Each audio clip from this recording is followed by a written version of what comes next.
Pertama, sebetulnya saya mencoba menyemangati jajaran di Reskrimum Polda Jabar yang Ingat kawan, sebuah tindak kejahatan yang bukan dilakukan oleh seseorang yang profesional pastilah meninggalkan jejak. Ingat itu baik-baik.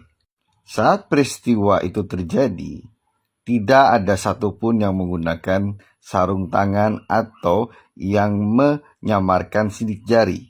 Otomatis, ada sidik jari pelaku yang terdapat pada tubuh korban atau alat bukti atau barang bukti pada saat peristiwa tersebut terjadi, kawan. Bahkan, tidak hanya pada tubuh korban, tidak hanya kepada barang bukti atau alat bukti yang terdapat pada peristiwa tersebut. Di lokasi kejadian pun, bahkan saat tubuh korban ditempatkan di lokasi peristiwa pun, seharusnya akan ditemukan sidik jari para pelaku.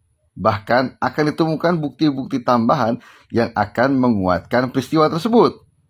Dengan sidik jari tersebut, maka akan ditemukan identitas para pelaku. Maka rasanya, bila ketiga DPO dianggap tidak memiliki identitas yang jelas, lucu kawan, kalian bekerja apa tidak? Korban dianggap sudah digagahi, dan itu dibuktikan di saat visum dan otopsi karena terdapat cairan sperma. Hal tersebut akan berkorelasi terhadap pemeriksaan DNA dari para pelaku. Ingat, korban terbukti sempat dilecehkan dan digagahi, dan itu dibuktikan dengan hasil visum dan otopsi karena terdapat cairan sperma di tubuh korban. Hasil tersebut akan dibuktikan siapa pelakunya melalui tes DNA dan lain sebagainya. Otomatis akan memperjelas siapa pelaku pada peristiwa tersebut. Maka pertanyaannya, siapakah pelaku yang identik dengan cairan sperma yang terdapat pada tubuh korban?